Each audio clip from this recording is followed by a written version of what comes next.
The beat of the drums echoes in the pulse beat of the young braves. Salut les joueuses, salut les joueurs, je suis Paul Gara et on se retrouve pour une émission spéciale, un débrief du Festival international des Jeux de Cannes, édition 2024. Et pour cette émission très spéciale, je suis en compagnie d'Élodie. Salut Élodie. Salut Paul Gara, salut à toutes et tous. Comment tu vas ? Bah ça va pas mal, ça y est, je me suis remise de ce week-end de folie. Oui, de ce week-end de 4 jours, puisque c'était du jeudi 22 février au dimanche 25.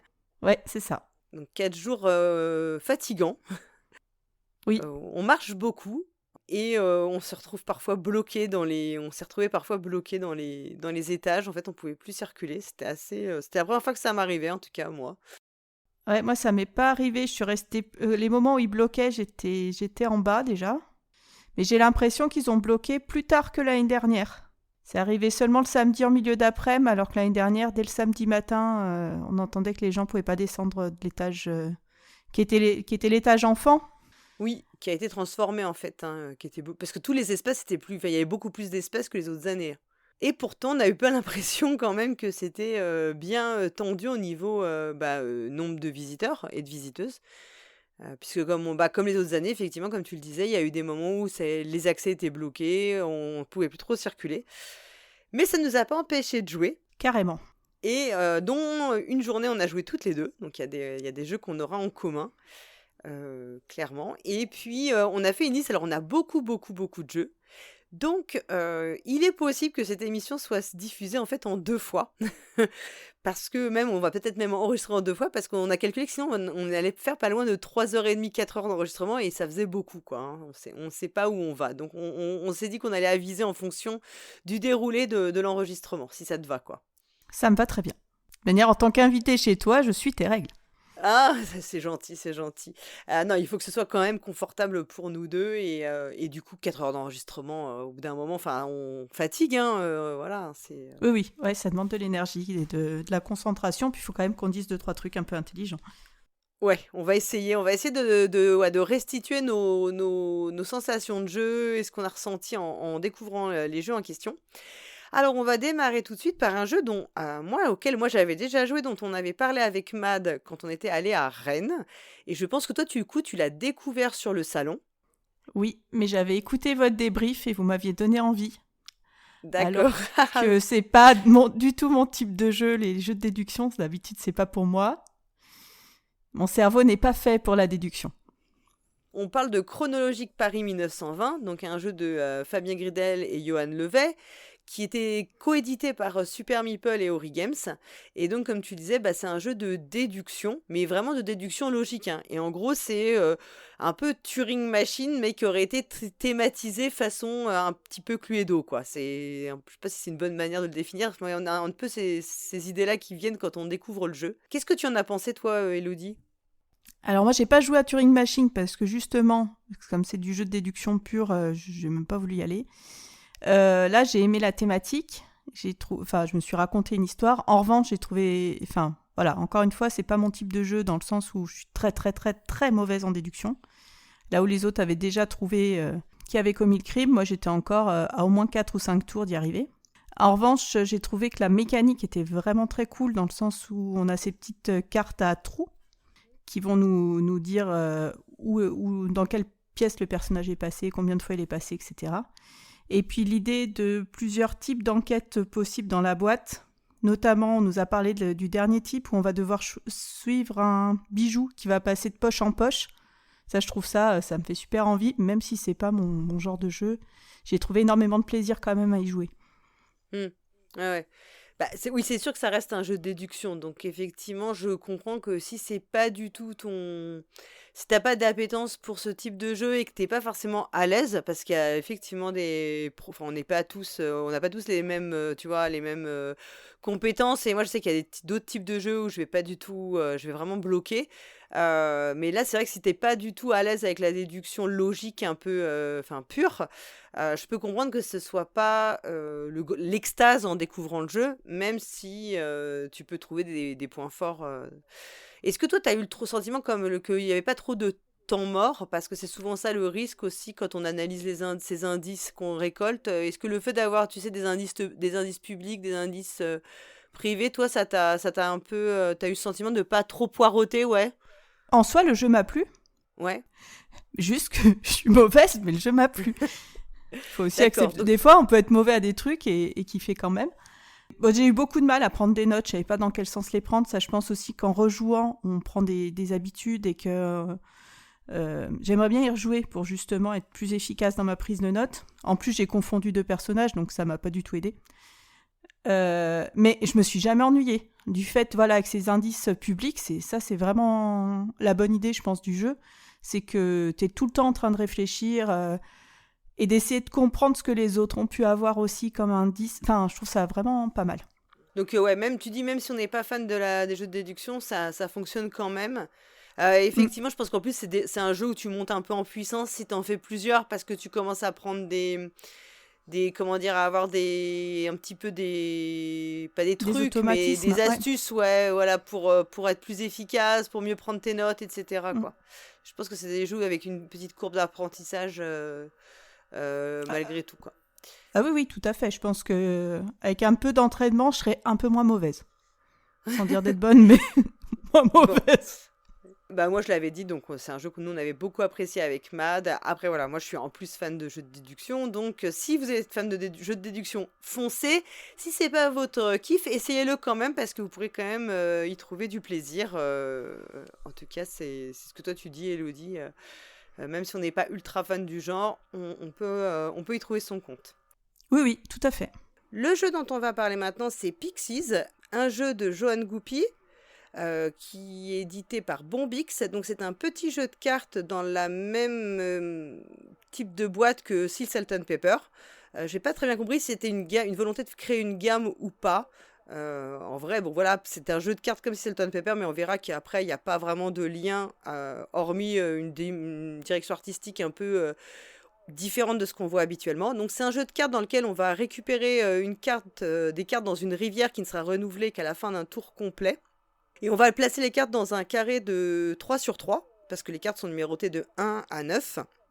Et on va essayer de créer des zones adjacentes de couleurs pour marquer des points. On va jouer en 3 manches. Et on marquera 2 points à la première manche, 3 à la seconde et 4 à la troisième manche de mémoire. Il y a aussi d'autres petites subtilités pour marquer des points, mais en gros, c'est comme ça qu'on va marquer les points. Il faudra avoir recouvert, en fait, il faudra avoir au moins 2 cartes de la bonne valeur pour marquer les points. Ensuite, des valeurs de ces cartes. Donc tout ça va s'additionner, mais on va jouer en 3 manches, je l'ai dit, mais d'une manche à l'autre, on reset complètement son tableau et on recommence. Alors, moi, j'avais déjà joué au jeu sur BGA avec Flavien, et vraiment, à l'issue de la partie, j'avais pas trop compris le sens et l'intérêt du jeu. Et pour y avoir joué maintenant en physique, j'en suis exactement au même point. Parce qu'en fait, quand on doit choisir sa carte, hormis quand on démarre la partie, en vrai, tous les choix qu'on doit faire sont assez évidents. Il y a peu de dilemmes et peu de questions métaphysiques à se poser. Et en plus, comme on reset tout d'une manche à l'autre, en fait, j'ai du mal à comprendre pourquoi le scoring évolue, puisqu'on fait exactement la même chose. Et en fait, sur les 3 manches, on fait tout le temps la même chose. On construit la même grille et on repart pas de l'existant, donc il n'y a même pas de nouveau challenge ou quoi que ce soit. Et donc c'est très très vite répétitif. Et finalement, on se dit qu'on préférerait faire 3 parties d'une manche, et quitte à avoir la liberté de s'arrêter avant, plutôt qu'une partie de 3 manches, parce que ça devient vite interminable. Enfin, nous on a joué à 5 là, et c'était vraiment interminable quoi la partie. Et comme c'est répétitif, la sensation la sensation elle est 10 fois, elle est accentuée évidemment quoi. Voilà, donc je ne sais pas, je n'ai pas bien compris l'intérêt et le sens du jeu. Peut-être que voilà, je vois pas trop le lien entre Sea Salt and Pepper où il y a vraiment, pour le coup, chaque partie est un nouveau challenge. Ouais. Là, c'est tout le contraire. Donc, je sais pas. Je pense qu'il y a vraiment pas grand lien entre les deux jeux, hormis peut-être la taille de la boîte et puis une direction artistique qui est assez originale. Je sais pas si toi, tu vois un peu le visuel de la boîte. Oui, c'est fait. C'est des petits personnages avec des éléments naturels, des glands, des choses comme ça.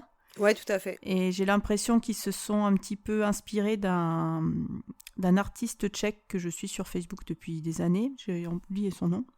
Et donc ça m'avait attiré l'œil, mais j'ai pas eu l'occasion d'y jouer. Puis en plus, tu m'avais dit que t'avais pas adoré, donc j'ai préféré aller vers d'autres jeux sur ce Fige.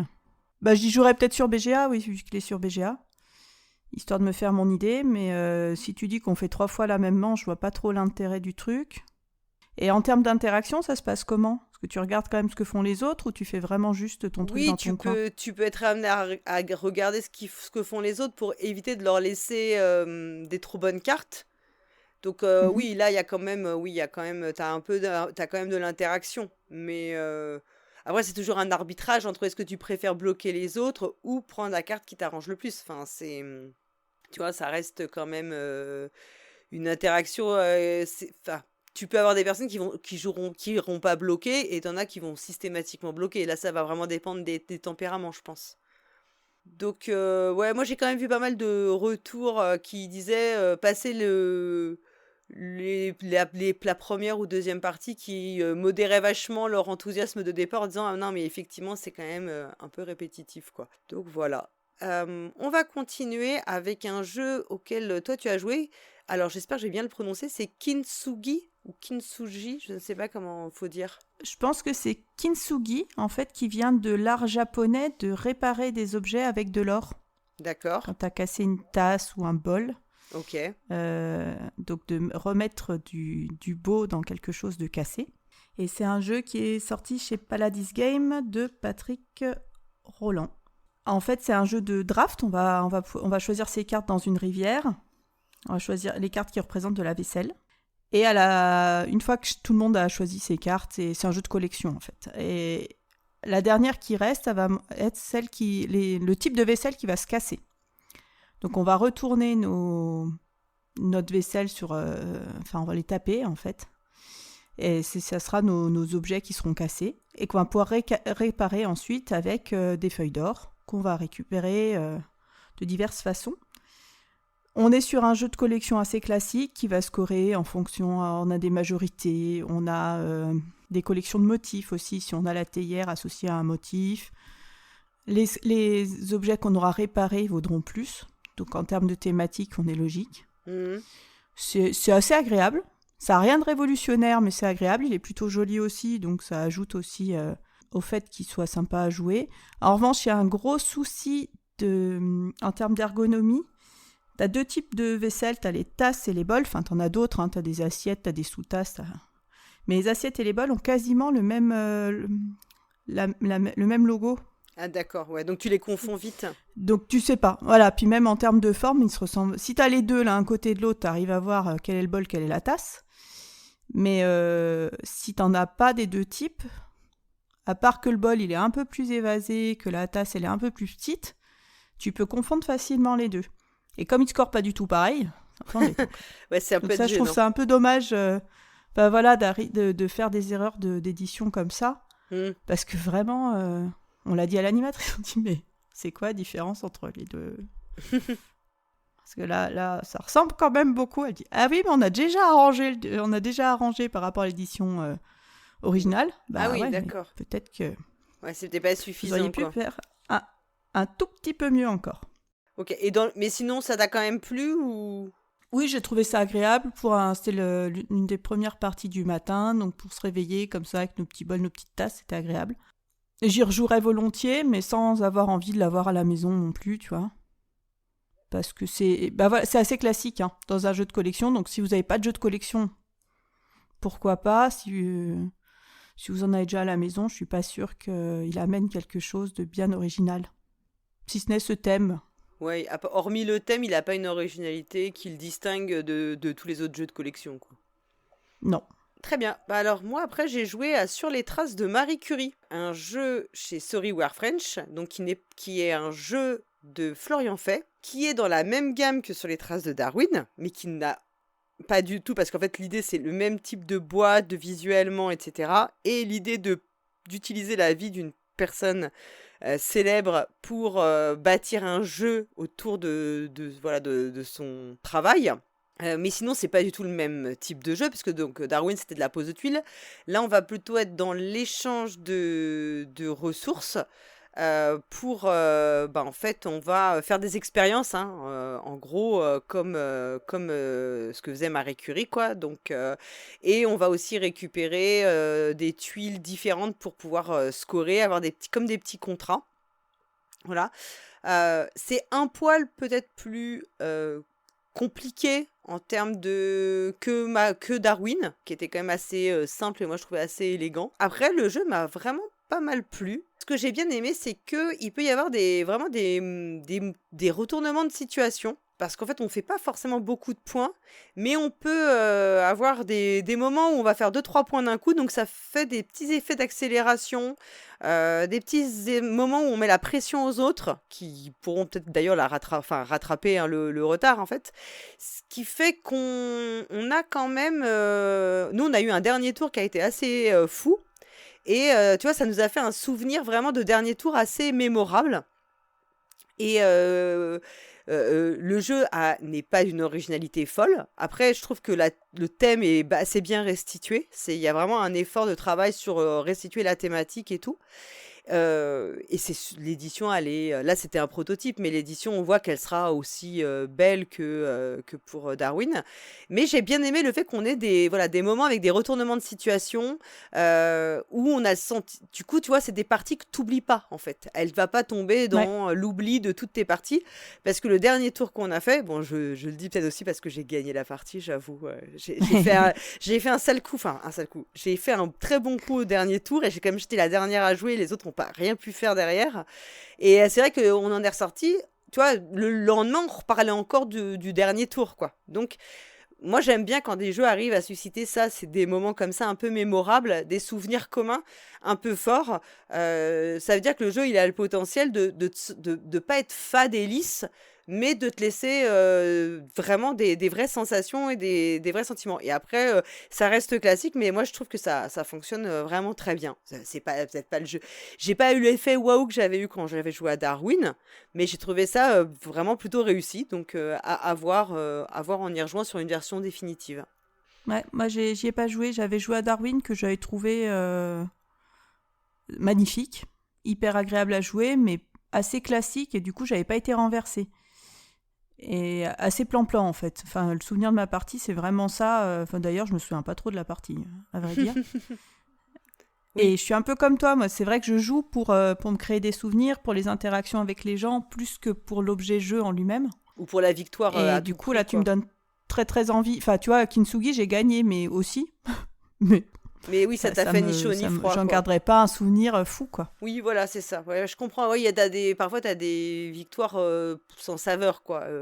Là, c'était vraiment le contraire, quoi. C'était vraiment agréable parce que tu as l'impression d'avoir fait un truc un petit peu foufou, quoi.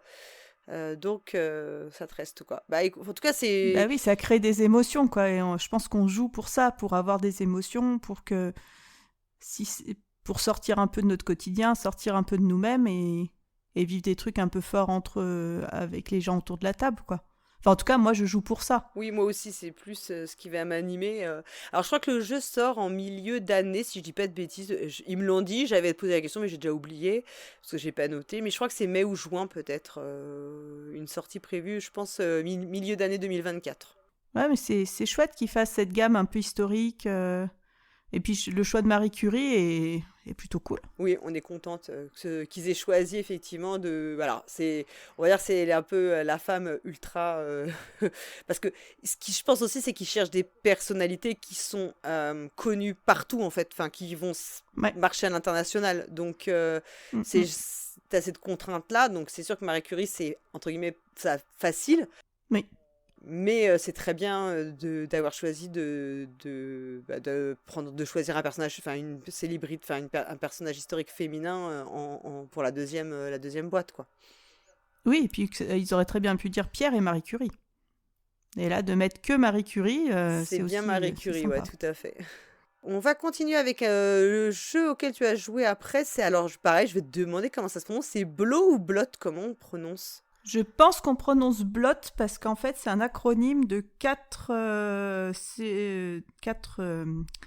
dieux et déesses nordiques. Ok. Il y a Odin dans le tas, il y a... T, c'est Thor. L, c'est Loki, et c'est le B que que j'ai oublié. Donc c'est un jeu de pli un peu atypique, donc sorti chez Paladis de Johan Calais, Yann Grisonnet, David Papout, Papout, je ne sais pas, désolé monsieur, et Éric Ploton. Il n'est pas sorti encore, je ne sais pas quand est-ce qu'il va sortir. Donc nous on a joué au proto. On va jouer sur 4 champs de bataille différents. Donc c'est un jeu de plis où on va pouvoir faire des plis sur ces 4 terrains d'affrontement. Et chacun des terrains représente une des 4 couleurs présentes dans le jeu qui vont donner la couleur d'atout. Donc tu vas avoir un terrain rouge, un terrain jaune, un terrain bleu, un terrain vert. Quand tu joues ta première carte sur un des terrains, ça va donner la couleur demandée. On n'a pas le droit de jouer la même couleur. Sur le terrain rouge, on ne peut pas jouer du rouge par exemple. Et donc on va pouvoir jouer nos plis, nos cartes, sur n'importe quel terrain et jouer autant de cartes qu'on veut sur ce terrain jusqu'à arriver à 4 cartes. Donc je peux très bien poser 3 cartes sur un même terrain. À mon tour de jeu, évidemment, on pose une carte par tour. Et alors que juste quelqu'un a posé une carte, ou je pourrais même poser les 4, que ce soit moi qui pose les 4 dans un même terrain. Une fois que 4 cartes ont été posées sur un terrain, on résout le pli. Donc ça, c'est du pli classique, hein. Si tu as coupé, tu gagnes le pli. Si tu n'as pas coupé, c'est la plus forte carte demandée qui l'emporte. On va refaire un deuxième pli, résoudre un deuxième pli sur ce terrain. Et ensuite, ce terrain-là, il va être offert à nos dieux. Et donc, ça va faire des scorings de fin de manche. D'accord. Donc, si je résous le terrain bleu pour la deuxième fois, eh ben, le bleu va aller, je vais le donner à Odin, qui va peut-être dire, le bleu, si tu as des plis avec du bleu, ça va te donner 2 points de plus ou 2 points de moins. Ok. Donc, faut calculer quel pli tu veux remporter. Les plis te font des points, donc c'est toujours bien d'en faire. Ok. Mais faire gaffe à quand tu vas clôturer un terrain, à qui tu vas donner le terrain en question. Parce que si tu as fait beaucoup de bleu, faut pas aller le filer à celui qui te fait des points négatifs pour le bleu. Donc c'est hyper calculatoire. C'est vraiment pour les gens très très fans de jeux de plis.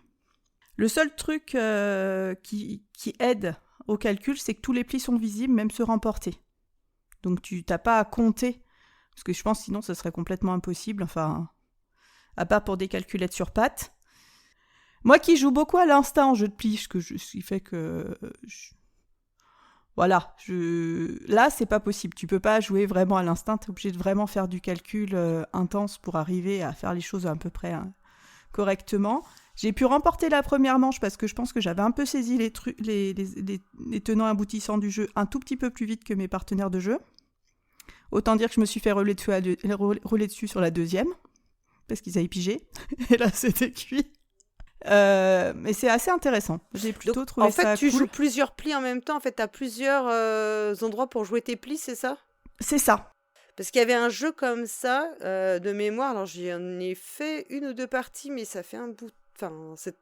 qui s'appelait Ghost of Christmas, un jeu d'un auteur japonais qui est un peu le spécialiste japonais du jeu de plis. C'est Flavien ne connaît que lui, c'est Taiki Shinzawa, et où tu vas jouer en fait, tu vas jouer dans le passé, dans le présent, dans le futur, donc tu vas avoir 3 endroits où tu peux jouer des plis en fait, avec 3 atouts différents potentiellement. Donc j'ai l'impression que ça reprend un petit peu cette idée-là, quoi. J'ai pas joué à Ghost of Christmas. Il me semble que Flavien en a parlé quand on a parlé de ce jeu-là, d'ailleurs. D'accord. Mais oui, tu peux jouer comme ça où tu veux et tu peux jouer plusieurs fois sur le même terrain aussi. Ok. Ouais, j'ai l'impression que ça reprend un peu cette idée-là, du coup, ouais. Avec ce truc de scoring de fin de manche qui est vraiment... peut retourner la partie, parce que si t'as pas fait gaffe à ce que tu prenais, tu peux t'auto-prendre des points négatifs, en fait. Oui, tout à fait, ouais. Et ça, c'est... Mais j'ai l'impression que tu dis que ça reste quand même, du coup, il faut vachement compter... qui ça fait beaucoup. Donc si t'es pas vraiment ultra fan de jeux de plis où il faut tout compter, enfin bien sûr si t'es dans l'objectif de gagner, en fait tu vas avoir ça va pas être un jeu reposant pour les neurones, quoi, en fait. Enfin, tu peux pas jouer comme ça. Ah non, pas du tout. Voilà. Pas du tout, c'est hyper demandeur intellectuellement. Et même trop. C'est hyper intéressant. Moi j'ai trouvé un peu trop, mais je pense que c'est le genre de jeu... Moi c'est vrai que je rejoue pas assez au jeu pour vraiment m'y investir énormément. J'aime tellement découvrir plein de trucs que... Mais là, je pense, pour ceux qui aiment le jeu de plis vraiment et qui sont prêts à s'investir, à jouer beaucoup à un jeu, ça peut être super intéressant. Enfin, en tout cas, moi, j'ai vu de l'intérêt, puis j'avais jamais joué. C'était la première fois que je jouais à un jeu de plis avec plusieurs, où tu joues des plis sur plusieurs endroits différents. Donc moi, j'ai trouvé ça original. Bon, de toute façon, les jeux de plis, faut pas se leurrer, hein. Là, on va en avoir, on va en manger, hein. Oui. Ah Euh, oui, ça revient à la mode. c'est ultra, ultra, ultra la mode. Il y en a plein, plein, plein qui sont en préparation partout. Donc voilà.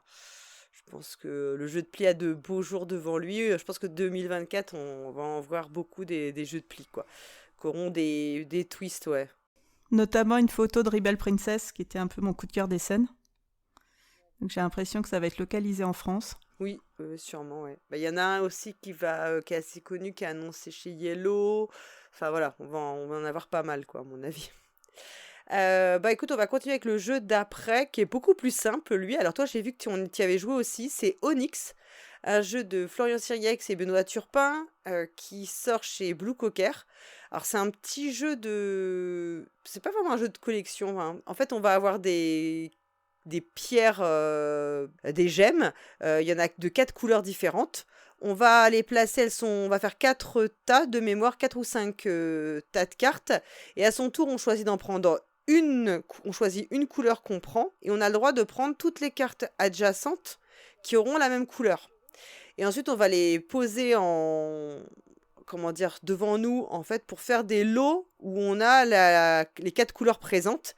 Et une fois qu'on a réussi à rassembler les 4 couleurs, on peut banquer nos cartes. Mais à chaque fois qu'on prend une carte, selon la couleur qu'on choisit, il y a un pouvoir comme de voler la carte d'un adversaire, de repiocher une carte au choix, je ne sais plus quoi d'autre, de défausser une carte ou détruire une carte aussi chez l'autre. Voilà. Moi, j'ai trouvé que c'est un jeu très ultra ultra simple, hein, vraiment. Mais il a cet avantage d'être très simple et finalement les pouvoirs sont hyper simples aussi. En fait, c'est un jeu dont la simplicité est vraiment une qualité parce que ça en fait un jeu assez épuré. Voilà, on comprend tout de suite ce qu'on va faire. Les pouvoirs, on les intègre immédiatement. Donc, il n'y a pas de couche superflue. Et pour le jeu que c'est, ça fonctionne super bien, quoi. Enfin, moi, j'ai passé vraiment un bon moment en y jouant. Et pareil. Et pourtant, j'en attendais vraiment rien parce qu'on s'est assis là un peu par dépit en se disant, ouais. Enfin, le visuel est pas ouf. En fait, il est efficace pour le jeu, quoi. Il est à l'image du jeu. Oui, C'est-à-dire que ouais, c'est ça. il est très parlant. Tu as les couleurs, les formes, et en fait, il y a rien d'autre. Il y a pas de fioriture. Et c'est même plus que comment dire. C'est plus d'iconographie pure, quoi. En fait, le design. Et en fait, du coup, ça marche avec le jeu, quoi. Tout est raccord dans le jeu. Tout à fait. Et c'est vrai que c'est un jeu qui se prend pas pour ce qu'il est pas. Et à la fois, tu te casses quand même un peu la tête avec ces 4 effets possibles parce qu'il y a aussi un côté, si tu arrives à te défausser de toutes tes cartes, si tu arrives à virer tout état, tu remportes la partie instantanément. Oui, parce qu'il y a des variantes en fait aussi. Il y a des trucs, on peut rajouter des petites variantes en fait si on a envie de corser les choses, etc. quoi. D'accord. Je crois que ça c'est une variante. On nous l'a présenté comme ça. Ah, ok. Bah, on l'a joué comme ça et c'est comme ça que mon adversaire a gagné. Mais c'est vrai que c'est très très malin pour et moi j'ai l'impression que j'avais jamais joué à un jeu comme ça. Pas vraiment. Bah non, voilà, c'est ça. En fait, si tu veux, on entend tout le temps dire le petit jeu de cartes de l'été. Tu vois, et des petits jeux de cartes de l'été de merde, il y en a eu plein. On nous en resserre quand même régulièrement. Hein. Je fais coucou à la Enit, hein, qui était vraiment catastrophique et qui avait aucun intérêt. Oh là là, oui. Et là, c'est tout le contraire. Parce qu'en fait, c'est de la collection et effectivement, en soi, c'est tout simple. Mais il y a les pouvoirs qui sont cool. Et la prise de carte qui est maligne, quoi. Le fait de prendre en adjacence, parce que ça change vachement ça peut vachement changer tes choix, puisque le but, c'est quand même de réussir à avoir les quatre couleurs, quoi. Donc, c'est vraiment important. Et moi, comme toi, j'en attendais rien. Et de fait, je trouve que ça fonctionne très bien. C'est super simple. Et c'est la simplicité positive, c'est-à-dire qu'il n'y a pas besoin d'en rajouter pour que ça fonctionne. Et il y a plein de petits trucs malins dans le jeu, quoi. Donc, ouais, je suis complètement d'accord. Ouais, une bonne surprise, quoi. Vraiment. Une bonne petite surprise. Ouais. Exactement. Tout à fait. Ouais. Donc, vraiment, allez y jouer, quoi, parce que c'est plutôt cool, quoi, comme jeu. On va continuer avec Album. Alors ça, c'est toi qui as joué. Moi, on me l'a présenté, mais je n'ai pas pu y jouer. Je crois que c'est un jeu de communication, en fait, non? Ou un peu, on va devoir dire, ça me fait plutôt penser à ça. Ouais. On nous l'a présenté comme un Dixit-like, pardon. Donc, c'est un jeu de Karen Minidré qui va sortir chez Acting Game. Oui, donc on a quelqu'un qui va avoir une photo. C'est un jeu à base de photos, de photographes, de vrais photographes, c'est-à-dire ça vient pas de banque de photos à la chaîne. Donc il y a un vrai point de vue sur les photos. Ouais, je trouve que ça c'est vraiment pour moi c'est le gros plus du jeu, c'est d'avoir des photos artistiques et qui racontent des choses. En tant qu'amoureuse de l'image, pour moi, c'est vraiment important, ouais, ça. Et puis, c'est pas si commun, hein, des jeux où on utilise des vraies photos, en fait. Tu vois, c'est... Oui, tout à fait. Et c'était une vraie volonté de l'éditeur qui nous en a beaucoup parlé, les photographes seront crédités, enfin... oui, il y a une démarche derrière, intéressant. Quoi. Ouais, ok. Oui, puis elles ont une sorte de double lecture, un peu comme on avait dans Dixit avec les cartes qui peuvent se regarder de différentes façons. Là, les photos, elles peuvent se regarder de différentes façons aussi. Okay. Si tu les regardes rapidement, tu as une première interprétation, puis tu as des détails derrière qui vont « Ah, mais en fait, c'est pas si évident que ça ». Et ça, moi, je trouve que ça fait vraiment de l'intérêt. Donc, un premier joueur ou joueuse va prendre une photo et derrière va avoir à piocher des mots et mettre sur une sorte de grille de mots. Dire est-ce que là sur la photo que j'ai on a de l'inquiétude par exemple, un taux d'inquiétude de temps. Nous on avait la photo d'un enfant qui est sur une espèce de tracteur à roulettes le long d'une route avec des voitures derrière lui et tu le vois tourner la tête vers les voitures. Donc là le joueur qui avait la photo à nous faire deviner avait mis l'inquiétude assez haute. Et après à nous, donc il mélange la photo avec d'autres et à nous de deviner de supprimer des photos au fur et à mesure pour n'en garder qu'une, un peu à la manière d'un similo, quoi, aussi.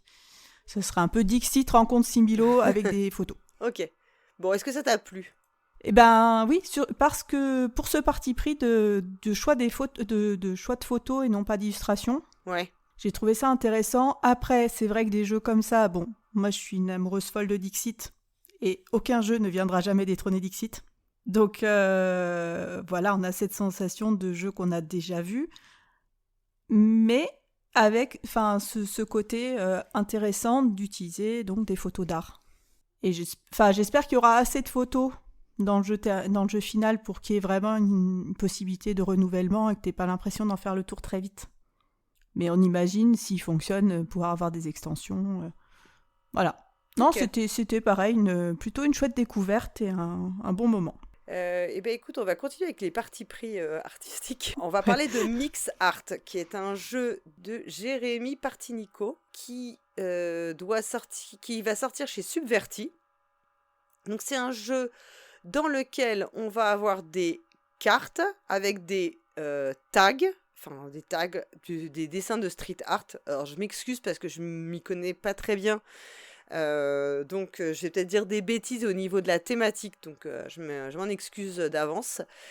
On a aussi des cartes sur certaines cartes, il y a donc des dessins de street art qui sont de 4 couleurs de mémoire, et on va aussi, ou 4 ou 5 couleurs, et on va avoir aussi des bombes de peinture, des couleurs correspondantes. Et on va avoir un timer pour faire le plus de points possible, en fait en posant nos cartes de façon à ce que les bombes de peinture soient adjacentes au dessin de la couleur correspondante pour marquer le plus de points possible. Et puis progressivement, on va avoir des cartes qui vont nous rajouter des contraintes, mais qui nous permettront aussi de marquer des points bonus. Par exemple, il faut que toutes nos cartes soient posées à la verticale, et voilà. Il faut que toutes nos cartes, il faut il y a une couleur qu'on n'utilise pas, etc., etc. Donc c'est un jeu c'est un peu un puzzle finalement, mais avec du temps réel, donc ce qui donne un côté très frénétique, l'avantage. C'est le même auteur que Dictopia, et on retrouve un peu ce petit moment d'effervescence qu'on va avoir au moment où on lance le timer. Moi ça m'a bien plu, vraiment, c'est pas du tout mon genre de prédilection. Mais j'ai trouvé que ça fonctionnait assez bien parce que c'est pareil, le parti pris visuel fait que c'est assez on a une bonne vision de ce qu'on doit faire, même si on a des moments où on va bloquer, où on va rester sur des configurations, on va avoir du mal, il va falloir faire l'effort de se remobiliser pour changer, pour optimiser, améliorer notre œuvre d'art, quoi, finalement. Et notre mur, pardon. Et puis, le thème, il est quand même original, hein, comme toujours avec Subverti, hein, qui a toujours cette recherche de thèmes différents, et pas de faire les thèmes vus, revus et déjà vus qu'on a dans beaucoup de jeux de société. Moi, ça m'a plutôt bien plu, vraiment, une bonne petite surprise. Oui, moi aussi. Alors, on avait fait une première manche sans timer, où là, c'était un peu plan-plan. Par contre, dès que tu rajoutes le timer, là, ça change vraiment tout au jeu. Parce que je crois que c'est 1 minute 30 ou 2 minutes, je sais plus les manches. Ouais, peut-être 1 minute 30. C'est hyper court. Et nos cartes, elles sont recto-verso aussi. Donc, tu as ce côté, oh là là, de quel côté je prends en plus, quand tu rajoutes comme ça les effets de manche, là, pour le coup, le fait d'avoir plusieurs manches, ça prend tout son sens parce que on va empiler ces contraintes. Donc, ça va devenir de plus en plus dur. Tu te dis, bon, qu'est-ce que je lâche sur quoi ? Tu peux pas tout faire. Oui, voilà, ça, tu dois faire des choix en très peu de temps. En fait, tu dois prendre des décisions très, très rapidement, quoi. Donc, ça implique d'analyser très vite les cartes que tu as en main pour savoir, par exemple, si tu dois abandonner une couleur, quelle couleur tu laisses tomber. Enfin, je trouve que ça implique d'être vachement réactif. Et l'avantage, c'est que comme tu as le timer, la partie sera pas interminable. Parce que c'est des genres de jeux où si tu as pas de timer, il y a des gens, tu les retrouves le lendemain, ils sont encore en train d'essayer de faire le meilleur coup possible, quoi. Ne jouez pas avec ces gens-là, bien sûr. Mais ou laissez-les et revenez le lendemain compter les points. Voilà, c'est exactement Puisque ça. Puisque de toute manière, il n'y a pas d'interaction. Donc, on peut tout à fait aller boire un café pendant que la personne, elle finit son truc. Voilà. Mais ouais, plutôt une bonne surprise, hein, un peu comme Dictopia, dont moi, j'avais dit, je suis pas une fan de jeux de lettres, et Dictopia, ça m'avait bien plu. Là, je retrouve des éléments, et puis avec une thématique qui est quand même originale, quoi. Enfin, on peut pas dire que... l'art, c'est pas le thème le plus abordé dans le jeu de société, et encore moins le street art, quoi. Puis là, c'est vrai qu'on a joué à une version proto où les illustrations n'étaient pas encore faites, et dans le projet final, c'est d'avoir toutes les cartes de contraintes qui vont être illustrées par je ne sais plus combien d'illustrateurs et illustratrices différents, à qui on va faire la demande de dire faites dans un style street art. Donc moi j'ai hâte, là pour l'instant on a juste une image de Christine Alcouf, donc j'ai hâte de voir le résultat final de tous ces artistes, qui va donner une couche en plus. Puis je trouve que l'idée de mettre en valeur le travail des illustrateurs et illustratrices, moi je trouve ça toujours cool. Il y a un vrai parti pris là-dessus qui est chouette, quoi. Voilà, après faut aimer les jeux sans interaction par contre, parce que vraiment on fait vraiment son truc dans son coin et de manière frénétique. Mais si ça vous dérange pas, moi c'est pas moi tant que moi c'est pas un problème. Oui, moi non plus sur 1 minute, surtout sur des manches 1 minute 30. OK, ensuite tu as joué à Chat Poche. Moi j'y avais joué sur BGA. Donc je me réserve mon avis final puisque moi je dis toujours que j'ai du mal à être sûr que ce soit exactement pareil en version en ligne versus en version physique. Alors bon, il y a des chats, ça c'est un point positif. Il y a des chats, c'est toujours un jeu avec des chats, c'est toujours un point positif. Non, alors on a dit ça, c'est pas grand-chose. Comment expliquer ce jeu ? On a un tableau de cartes retourné, donc une grille, et on va avoir différents types de cartes. Donc on a nos chats. C'est un jeu à 2, exclusivement à 2. Chacun va jouer une bande de chats qui peut avoir des pouvoirs aussi. Donc là, on ne les a pas utilisés sur une première partie, mais on pourra les rajouter ensuite. Je ne sais pas combien il y a de types de bandes de chats dans la boîte, mais il y a de quoi du coup avoir différents effets. Si on a les chats, on va pouvoir aller croquer des proies qui sont adjacentes, si je dis pas de bêtises. Et il y a aussi des chiens qui vont faire fuir les chats, évidemment. Et les chiens vont faire fuir les chats. Il y a des petites flèches autour des chiens pour nous dire... Donc quand on retourne, donc tout est caché. On va commencer par retourner une tuile où on veut dans cette grille. et la déplacer. Donc si c'est un chat, il peut se déplacer, je crois, enfin on peut inverser le chat avec une autre carte verticalement ou horizontalement, sur la même ligne ou sur la même colonne. Le chien, enfin chaque type d'animaux va pouvoir se déplacer d'une façon différente. Et le but du jeu, c'est d'essayer de s'organiser pour avoir un maximum de points, sachant qu'on joue sur la même grille avec son adversaire. Ouais. Donc il y a un petit côté tir à la corde, moi je fais un truc, tu vas me péter le truc que je fais. Alors il n'y a pas d'aspect de mémoire, hein. Rassurez-vous, si vous avez une mauvaise mémoire, vous pouvez jouer à ce jeu. C'est juste la découverte de qu'est-ce qu'on va avoir. Ce qui fait que, comme tout est caché, on est quand même sur un jeu un peu hasardeux, évidemment. C'est très court, donc moi j'aime le hasard, ça me gêne pas du tout. Le côté chaotique, ça me gêne pas. Sur un jeu très court, ça me gêne encore moins. J'ai trouvé la partie assez agréable. Ça m'a pas non plus retourné, mais peut-être aussi parce que mon partenaire de jeu était pas du tout enthousiaste sur le jeu.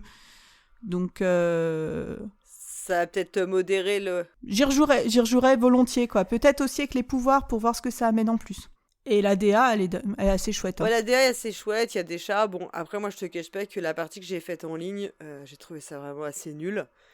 Ouais. Mais je ne sais pas si le fait de jouer en ligne est une bonne chose pour ce type de jeu, parce que le fait est que c'est des jeux pour lesquels tu as des trucs que tu vas pouvoir déplacer des cartes, et en fait, quand tu joues en ligne, tout est hyper guidé par le...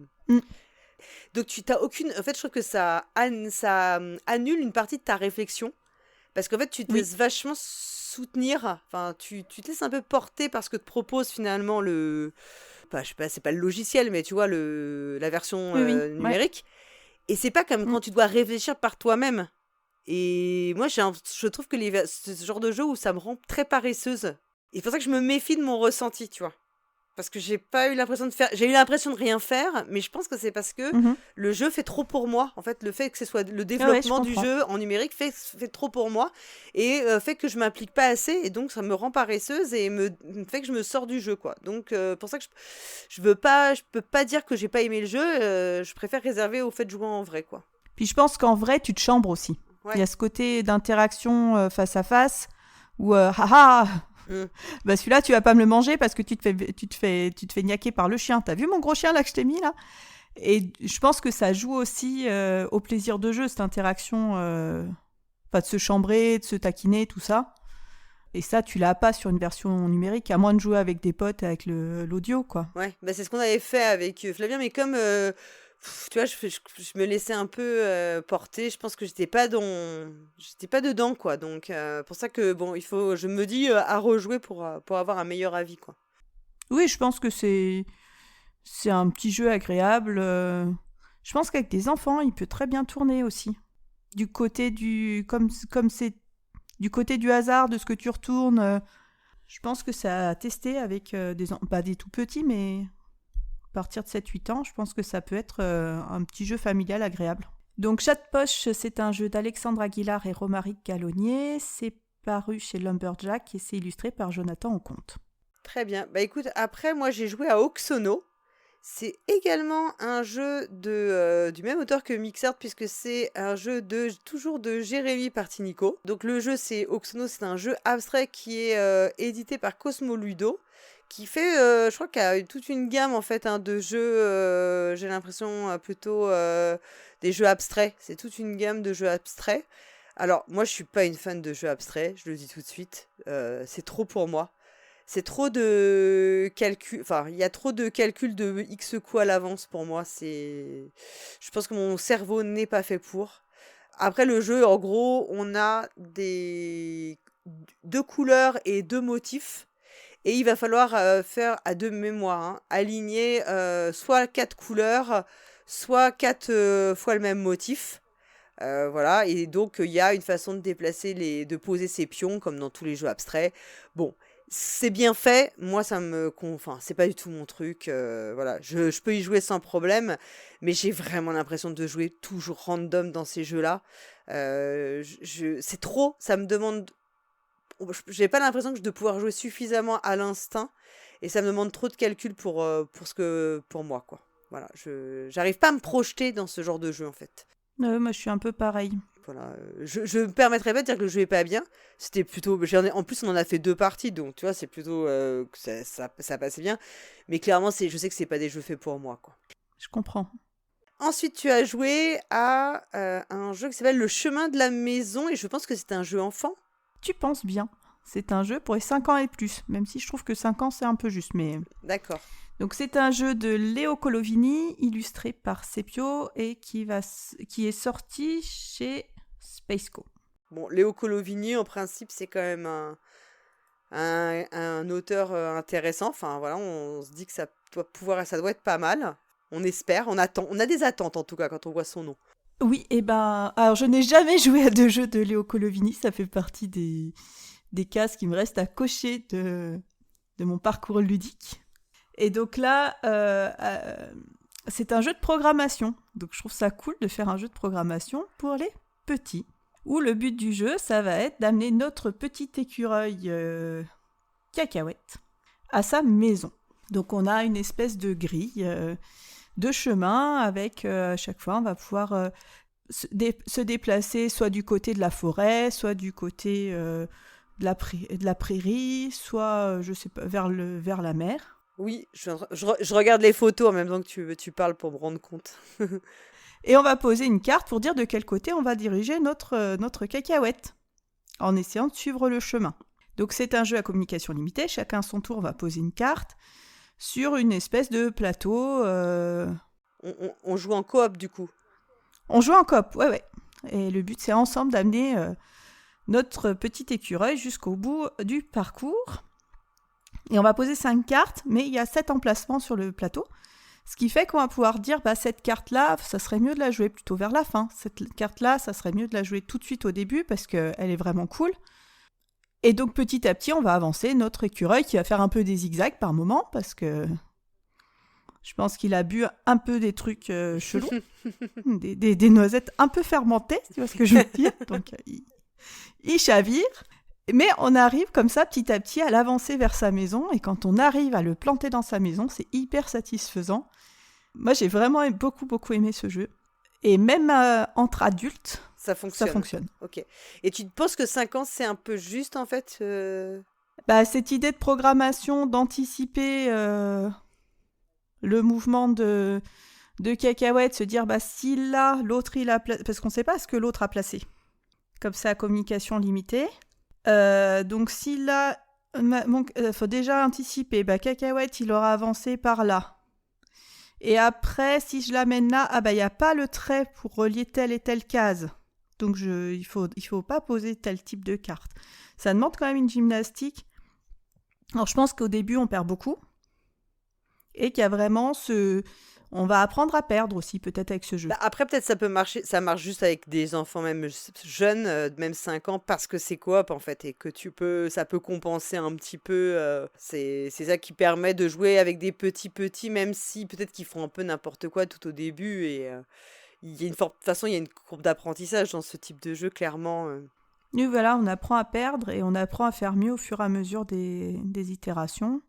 Mais c'est assez tendu parce que t'as pas 15 000 cartes de déplacement et le but du jeu c'est d'arriver à amener Cacahuète à sa place avant d'avoir dépilé d'avoir utilisé toutes les cartes, quoi. D'accord. Ok. Et mine de rien, le terrain il est grand. Donc très malin, très chouette. Alors après, moi j'ai joué à un jeu qui s'appelle Rêve Lune, qui est un jeu qui est édité par Blam et qui est créé par Frédéric Dorn et Christophe Rimbaud, illustré par Anne Etzig. Alors Rêve Lune, c'est un jeu narratif qui reprend un peu le fonctionnement du jeu Pour la Reine de Alex Roberts. Donc voilà, vous savez sûrement combien j'aime Alex Roberts.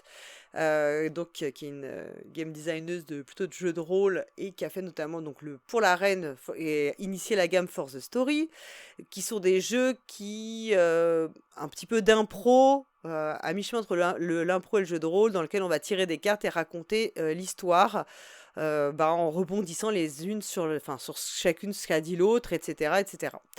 Là on reprend un peu la même idée, sauf qu'on va avoir en fait un rêveur. Et selon le nombre que vous êtes, donc nous on était 4, il y avait un rêveur et 3 trois autres joueurs et joueuses qui vont lui raconter des choses. Et en fait, on joue en chapitre. Donc, on a une thématique générale. Donc, nous, on devait sauver un bébé panda, un truc comme ça. Et en gros, on va piocher des cartes qui vont nous dire danger, sauvetage, objectif, obstacle. Et on doit inventer par rapport à ça une péripétie qui va dans notre histoire par rapport au sens de notre carte. Donc si c'est un obstacle, je sais pas, on va dire qu'il y a un énorme fossé, on se retrouve face à un fossé, comment on va faire pour traverser, etc. Bon, on fait tout ça. Et ensuite, à la fin du chapitre, le rêveur, lui, doit déterminer si par rapport à ce qu'on s'est raconté, qui avait la carte bidule, qui avait la carte machin, qui avait ça. Et ça permet de gagner des points. Enfin, si on rate, si on se plante, ça nous enlève des trucs. Et puis évidemment, si on en a perdu trop, on va pas jusqu'au bout du chapitre et à la résolution finale. Bon, alors vraiment, c'était pas bien. Enfin, si tu veux... moi, j'aime bien les jeux narratifs. En plus, on était à une table où il y avait que des gens qui sont soit rôlistes, soit on avait quand même quelqu'un qui écrit des livres, quelqu'un qui écrit des jeux narratifs. Donc, je pense qu'on n'avait pas de problème. Ouais, t'avais le public. On était dans un groupe, on n'était pas qu'avec des Eurogamers, tu vois, qui... Ils valent pas. Voilà. Non, t'avais le public normalement qui fait que ce jeu ça tourne. Voilà, exactement. Sauf que pourquoi pour l'arène ça marche ? Parce que pour l'arène, ça marche parce qu'il y a quasi pas de règles. C'est très très laissé à l'appréciation. Et il n'y a rien qui coupe l'immersion. Parce qu'en fait, on rebondit. La parole, elle est très libre et on rebondit. On tire une carte, on lit la question, on répond. On peut répondre, on peut dire des longs, courts, poser des questions aux autres. Ça s'enchaîne. Alors que là, le gros problème, c'est que dès que tu finis un chapitre et que tu dois, le rêveur, il doit prendre les cartes pour savoir si c'est un obstacle, un objectif, un danger, un bidule, là, tu sors de l'histoire. Tu retombes dans de la mécanique pure. Donc, en fait, tout ce que tu as raconté, c'est ultra factice. Tu vois ce que je veux dire ? Il n'y a aucune immersion qui se crée. Et en plus, pour l'arène, les cartes de questions, je sais pas si tu as joué à pour l'arène, mais les questions qui sont posées, elles sont simples, mais en vrai, elles sont ultra travaillées parce qu'elles ont toujours 2, voire 3 niveaux de lecture et de compréhension possibles. Ce qui fait que selon les types de public, tu vas pas du tout avoir la même façon de comprendre les questions, de la même façon de les interpréter, la même façon d'y répondre, ce qui crée tout le temps des renouvellements dans les histoires. Alors que, et c'est toujours c'est subtil et assez adulte. Et là, l'histoire Là, j'ai trouvé que c'était un peu pas très subtil et ça m'a pas paru... Alors, on a vu qu'un truc, hein. Mais bon, l'histoire du bébé panda à sauver, je sais pas comment t'expliquer, ça m'a pas paru très... Je sais pas, j'ai pas trouvé ça très ultra mûr, quoi. Enfin, j'en sais rien, ça... J'ai eu un peu un... Oui, là, en voyant les photos des cartes, je dois sauver le roi lapin du taxidermiste, ça faisait un peu bizarre. Ouais, voilà, c'est un peu ça tout le temps, tu vois, et... Qui est à la fois ni enfant ni adulte. Oui. Parce que je dois secourir le roi lapin prisonnier de l'infâme taxidermiste, tu te vois pas y jouer avec des enfants ? Non, et en même temps, entre adultes, ça tombe... Enfin, ouais, c'est un peu... T'arrives pas trop bien à comprendre à qui le jeu s'adresse, et c'est pas fait de façon très subtile, quoi. Pour l'arène, c'est ultra subtil, les questions, elles sont super bien faites, quoi. Tu vois qu'il y a eu énormément de travail, de réflexion sur comment rédiger les questions. Et là, donc vraiment, moi j'ai trouvé ça, vraiment sans intérêt, quoi. Et pourtant, c'est dommage, j'aime bien les jeux narratifs. Hein. Pour le coup, t'es vraiment le public, quoi. Tu es la cible de ce genre de jeu. Ouais. Et en plus, comme tu rates, parce que pour l'arène, il n'y a pas de victoire ou de défaite, tu vois. À la fin, non, c'est le plaisir de jouer. C'est le plaisir. Donc, il n'y a pas de pression. Là, en plus, ça te crée une sorte de pression. Tu vois, donc c'est horrible. Et du coup, c'est comme ça que tu retiens, tu brides l'imagination. Parce que finalement, pour être sûr que l'autre, le rêveur, trouve ta carte, tu vas être vachement amené à dire des trucs super évidents. Obvious, tu vas faire des histoires super stéréotypées. Donc du coup, c'est même pas ça bride plus l'imagination. Enfin, selon moi, hein, c'est mon ressenti. Pour moi, ça bride plus l'imagination qu'autre chose. Et du coup, c'est dommage. Oui, là, ce que tu me dis, ça me fait penser à Il était une fois. Il était une fois qui, pour moi, était une claque, mais il y a 25 ans. Mais aujourd'hui, quand on y rejoue, ça a pris un coup de vieux, quoi. Enfin, pour moi, vraiment, pas une bonne pioche du tout, quoi. On continue avec un autre jeu enfant de ton côté, c'est ça? C'est ça, qui a été à la suite de la maison, là. Je suis allée à jouer à Des souvenirs plein le ciel, donc de Rainer Knizia, toujours illustré par Sepio, qui est vraiment une illustratrice à suivre. Elle fait des très très très belles boîtes. Ah bah Des souvenirs plein le ciel, l'illustration est magnifique. Hein. On est dans une idée, donc là aussi pour les 5 ans et plus, celui-là je trouve déjà il me paraît plus adapté à des petits que l'autre. Donc on va être dans un jeu de parcours et de mémoire, où on va devoir, on a 6 petites cartes devant nous qui vont former un puzzle, c'est les souvenirs parcellaires de notre grand-père ou grand-mère, qu'il va falloir qu'on reconstitue en amenant notre pion à différents endroits du plateau. En gros, on ne va pas arrêter de parcourir le plateau qui est composé de plein de petits jetons dont certains sont aimantés. Donc on va se déplacer, on peut se déplacer tant que notre jeton, notre pion joueur ou joueuse, ne reste pas collé sur un des souvenirs. Parce qu'il y a certains souvenirs qui sont un peu plus tenaces que d'autres. Et donc si on se retrouve aimanté à un souvenir, on ne peut pas bouger, il faudra attendre que le tour nous revienne. Donc là on n'est pas du tout sur un jeu coopératif, hein, c'est vraiment chacun essaye de reconstituer les mémoires de son aïeul devant soi. Donc on a vraiment cet aspect de mémoire parce qu'il faudra essayer de se souvenir par où sont passés les autres et où ils sont restés coincés. Un peu de chance aussi parce que des fois du premier coup tu arrives à arriver à ton objectif sans te retrouver coincé. Et moi ça m'a rappelé des sensations d'un vieux jeu Nathan qui s'appelle Magnus et la pièce d'or. Je ne sais pas si tu y as joué, un jeu jouet tout en plastique avec un espèce de mage qui essaye de récupérer une pièce d'or, de ramener la pièce d'or chez lui. Donc on a un peu cette idée-là, en bien plus mignon que Magnus. Et j'ai trouvé ça hyper agréable. Et puis tu peux avoir des sacrés retournements de situation, parce que quelqu'un peut se retrouver coincé. Des fois tu as des nids de trucs aimantés qui sont posés au hasard sur le plateau. Et puis d'un coup, si la personne se souvient d'où sont passés les autres et où il faut aller, elle peut vraiment rattraper son retard. Ce qui fait que t'as jamais perdu. Et puis, c'est vrai que alors, toi, c'est pas ton cas. Toi, je sais que t'as une très bonne mémoire. Ce qui est pas... Moi, non. Mais souvent, les enfants ont une meilleure mémoire que les adultes. Et du coup, ça nivelle aussi les chances de chacun. Et ça... Enfin, je trouve que ça utilise très bien cette capacité de mémoire. C'est pas un memory... c'est pas un ça renouvelle bien le jeu de mémoire, parce que c'est ça, la difficulté du jeu de mémoire, en soi c'est une bonne mécanique, hein, la mémoire, hein, on l'a vu avec Tatsnoteat, qui est un excellent jeu, mais c'est vrai que ce qui est important c'est de renouveler et de ne pas avoir le sentiment de jouer à un énième memory-like, quoi, que ce soit un peu plus, un peu plus intéressant. On a vraiment quoi. Ce parcours qui amène quelque chose de nouveau. Ok. Et ouais, très chouette jeu enfant. Ouais, donc chez Spaceco, là, deux bonnes pioches, quoi, les deux jeux que tu as pu deux bonnes essayer. pioches chez Spaceco, ouais. Moi, après, j'ai joué à Premier de Cordée. Alors, je ne sais pas si tu vois ce que c'est. Parce que c'est un jeu... alors, pas du tout. Ouais, alors, bon, moi, je vous le dis, l'alpinisme, c'est pas du tout mon truc. Hein. Je souffre de vertiges assez violents, donc autant vous dire que dans la vraie vie, jamais j'irai faire ça. Dans Premier de Cordée, on va effectivement faire de l'alpinisme, on va grimper, c'est un jeu pour deux. Et on va avoir un plateau qui est à la verticale et en fait on ne voit pas, on ne peut pas voir ce que fait l'autre. Simplement on va avoir des petits, je sais pas si on appelle ça des picots, je suis assez nulle en description je m'aperçois, qui sont reliés avec une corde, un peu comme si on avait une cordée d'alpiniste. Et on va devoir monter, mais en fait on partage les trous en fait, dans lesquels on peut glisser ces picots avec l'adversaire. Et donc on va se déplacer nos alpinistes, chacun notre tour comme ça en les faisant grimper. Et bien sûr on est limité par la corde qui est entre deux picots pour pouvoir monter en fait, tu vois, les faire bouger.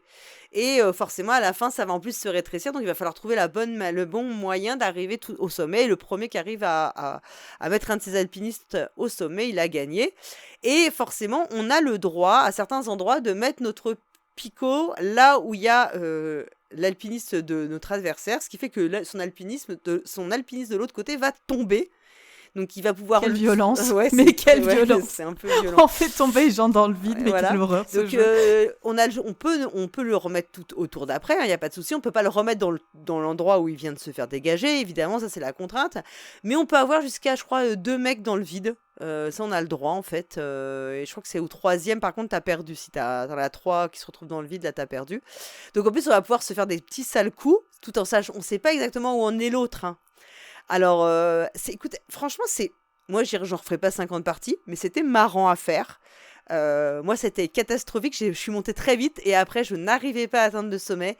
J'ai fait un truc, tout s'était emmêlé chez moi. C'était vraiment un bordel sans nom. Je me suis dit, c'est tout à fait moi. C'était tout à fait à mon image. Tu sais, j'ai rushé le début et après, non, après, c'était la catastrophe. Ça peut plaire vraiment parce que le matériel est cool. Il y a ce côté de se faire des sales coups. Enfin, c'est vraiment pas mal. Moi, c'est pas mon type de jeu. Mais c'était intéressant et ça m'a fait rigoler d'en faire une partie. Je referai pas. Mais là, c'est plus par goût perso que c'est pas le jeu qui est en cause, hein. Le jeu est même plutôt pas mal et je pense que le matériel peut donner son petit effet et plaire vachement parce qu'il y a, tu vois, ça fait vraiment comme une montagne, c'est en triangle un peu, voilà. Ouais, je regarde l'image et c'est vrai que en tout cas c'est intriguant. Donc c'est un jeu qui est chez Ozu, un jeu de Romain Eyeramendi et Semir Kridi. Et l'artiste c'est Tom Ogomat. Voilà, donc franchement c'est une curiosité, ça vaut le coup d'être joué au moins une fois parce que c'est vraiment assez amusant quoi. Et c'est très drôle quand on découvre le côté de son adversaire quoi. Ça, tu vois, on s'attend pas du tout à ça. Enfin, tu t'aperçois que tu t'as vite perdu le fil de ce que lui faisait. Tu crois que tu sais ce qu'il fait, mais en fait pas du tout quoi. Et voilà. Et moi c'était drôle parce que tout était emmêlé. C'était vraiment, ça faisait vraiment le truc vraiment, je sais pas, bordélique à souhait quoi. Donc assez amusant. Ok. Tu me donnes envie en tout cas. Ensuite, tu as joué à Genius Square, c'est ça ? L'idée, c'est une sorte de Tetris. On a des tuiles façon Tetris, des blocs à placer. On va tirer des dés pour savoir où sont les obstacles sur notre plateau personnel. D'accord. Et ça va être une course. Au premier ou la première qui va arriver à placer toutes ces pièces de Tetris sur son plateau avec la contrainte donc des cases qui sont bloquées par les jets de dés du départ où on va poser ces petits obstacles de partout. Faut aimer les casse-têtes, hein, clairement. Avec cette idée de course, alors moi je l'ai joué en solo, donc je pense qu'avec l'idée de course c'est vachement plus cool. En solo, c'est un petit casse-tête perso. Moi, j'adore le Tetris, donc j'ai kiffé. Je pense qu'à deux, avec cette émulation de la rapidité, ça doit être vraiment, vraiment sympa. Et tu peux avoir comme ça une montée en difficulté. Par exemple, certaines pièces n'auront pas le droit de se toucher. Tu ne pourras pas avoir ton L qui va toucher ton carré, par exemple. D'accord. Donc, il y a ce côté de monter en difficulté au fur et à mesure si tu as envie. Alors, je ne sais pas comment ils ont fait pour que ça puisse pas être... Enfin, peut-être que ça peut être bloqué par moment, parce que comme c'est complètement le hasard des dés qui vont te dire où tu mets tes... Enfin, je sais pas sur la conception du truc, comment c'est possible que tout soit réalisable et qu'il n'y ait pas de situation bloquée. Bon, peut-être qu'à un moment, si les deux joueurs-joueuses sont bloqués, on arrête. Et on en refait une, parce que les parties sont hyper courtes, quoi. Et c'est Smart Game qui sort ça. Et c'est un jeu de Salim Bergish. Donc très sympa si vous aimez les casse-têtes et le Tetris. Alors après, moi je vais te parler d'un jeu qui ne va pas sortir tout de suite et je pense que je n'ai pas joué. J'ai joué sur une version qui était encore marquée, tu sais, Work in Progress, et d'ailleurs on n'avait pas le droit de faire de photos, il me semble. Un jeu de Mathieu Aubert et Théo Rivière à sortir chez Space Cowboy qui s'appelle Inori. Les illustrations seront de Suzanne de Montron. Alors, Inori, c'est un jeu dans lequel, en fait, on va récupérer des ressources. je sais pas comment l'expliquer très clairement, et on va poser nos meeples sur des cartes et qui vont nous permettre en fait les cartes vont nous permettre de faire des scorings en fonction des couleurs de ressources qu'on aura récupérées quoi. En fait, je crois que c'est des jetons de faveur, etc.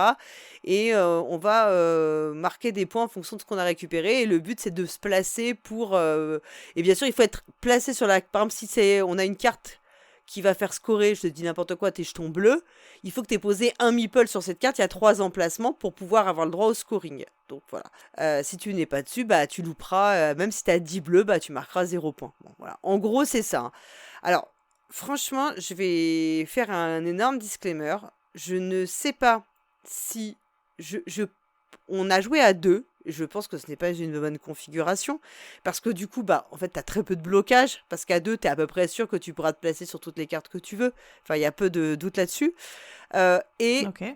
je pense que je me dis que la personne qui nous a expliqué le jeu a omis quelque chose dans les règles. Enfin, il y a quelque chose qui a pas été dit ou on n'a pas joué avec les bonnes règles. Parce que sinon, j'ai vraiment rien compris à l'intérêt du jeu. Donc et on est vraiment ressorti de la partie avec la personne avec qui j'ai joué. On s'est regardé et on s'est dit, il doit nous manquer un truc parce que là clairement, c'est vraiment bizarre quoi. On est ressorti avec vraiment l'impression d'avoir loupé, qu'il y avait un truc qui n'allait pas dans les règles du jeu quoi. Qu'on avait oublié quelque chose. Donc je peux pas dire que j'ai pas aimé le jeu. Je dis rien. Voilà, j'y rejouerai pour me faire une opinion parce que là je suis incapable de te dire que j'ai pensé du jeu puisque j'ai vraiment le sentiment de ne pas avoir joué avec l'intégralité des règles. Je me dis c'est pas possible, il doit manquer un truc. C'est affreux hein, comme Oui, sensation. tu penses qu'il y a un mécanisme pour pouvoir jouer à 2 qui bloquerait un peu Bah plus je et sais qui pas, mais animerait ou plus alors le il y a choix quelque chose qu'on n'a pas compris, ou alors vraiment il faut pas jouer à 2, ou alors je sais pas, il manquait un point de règle. Enfin tu sais, parfois ça peut arriver qu'un tout petit point de règle en fait change toute la partie. Là, c'était quand même, si c'est joué comme ça, c'était super plat. Parce qu'en fait, à 2, tu peux pas te bloquer, donc il y a pas d'adversité, quoi. T'as pas le sentiment d'avoir de l'adversité. Donc, un peu bizarre, quoi, comme ressenti. Donc, voilà, disons que je n'en pense rien, si ce n'est qu'il faudrait que j'y rejoue. Voilà. Donc, quand j'aurai rejoué, en étant sûr d'avoir les bonnes règles, et d'avoir fait une vraie partie normale, je pourrais corriger, retourner dans le passé et corriger, tu vois, cet enregistrement pour dire, ah non, en fait, peut-être que je te dirais que c'était pas bien, en fait, j'en sais rien, mais Oui, là, vraiment, je suis vraiment sortie de là. Il y a des jeux où je me dis, bon, c'était vraiment pas terrible, il faudrait que j'y rejoue, mais je sais que j'ai joué normalement. Là, j'ai vraiment l'impression d'être sortie en me disant, on était 2, on s'est regardé, on s'est dit, c'est pas possible, il y a un truc qui va pas, quoi. Donc, voilà, je réserve mon avis. Mais peut-être aussi qu'ils s'en sont rendus compte, enfin que le fiche leur a permis de s'en rendre compte et peut-être de faire des modifications derrière Aucune si idée, c'était encore en vraiment, étape trop tôt. ouais. Donc peut-être que tu rejoueras pas au même jeu.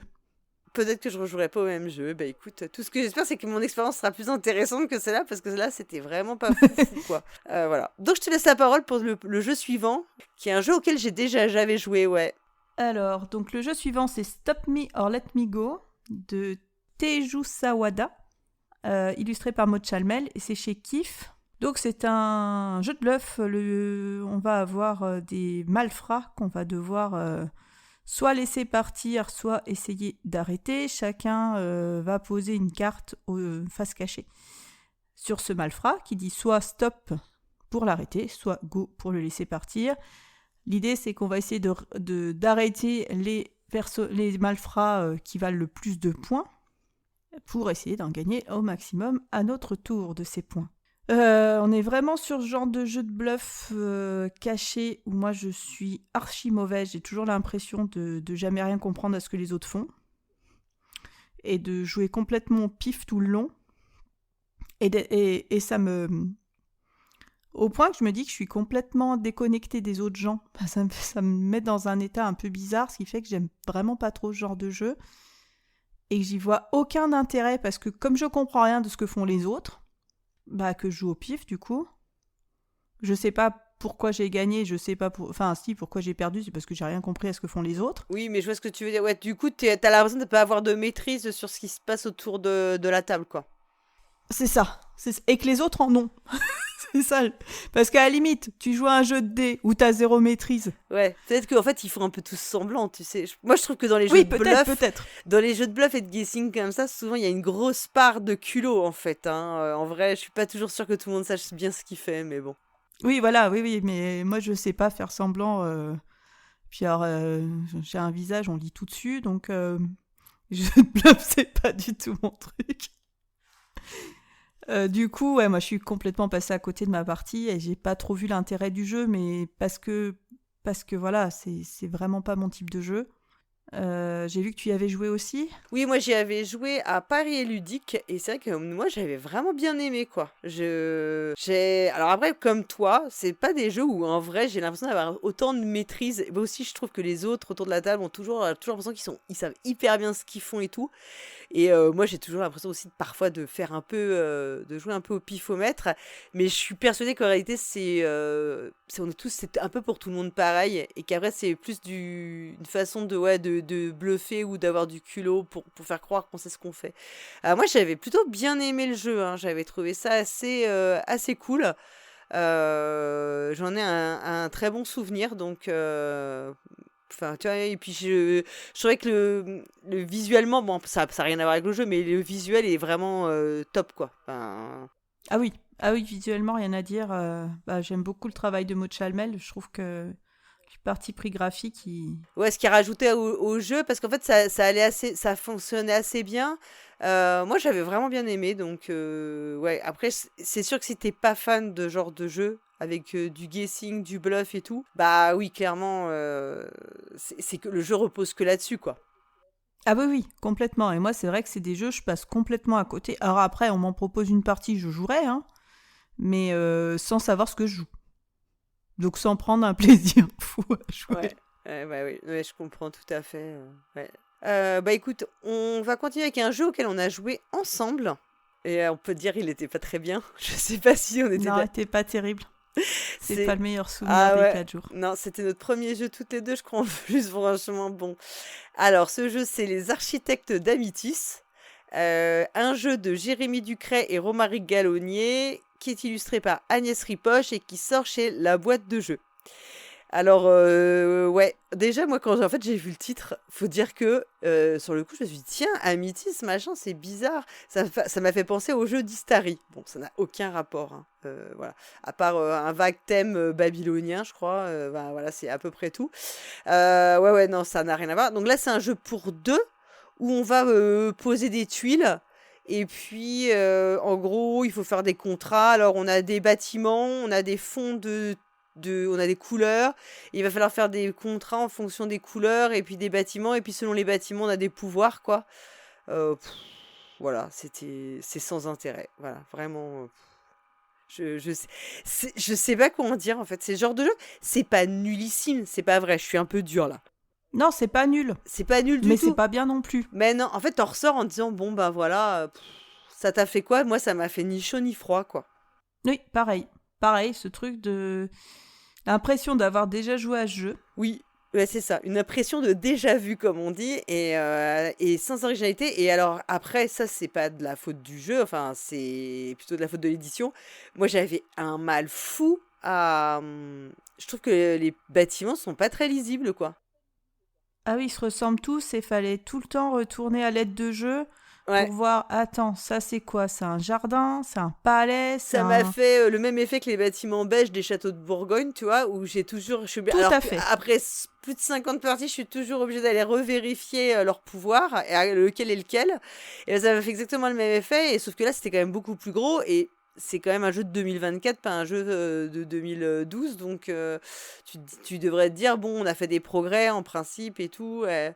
Ouais, bah voilà, c'est ça, c'est un jeu, pour moi, c'est un jeu qui pourrait ne pas exister, quoi. Enfin, il manquerait à personne, tu vois. Oui, à part à ceux qui ont jamais joué à ce type de jeu et pour qui ça serait le premier, pourquoi pas? Ouais. Là encore...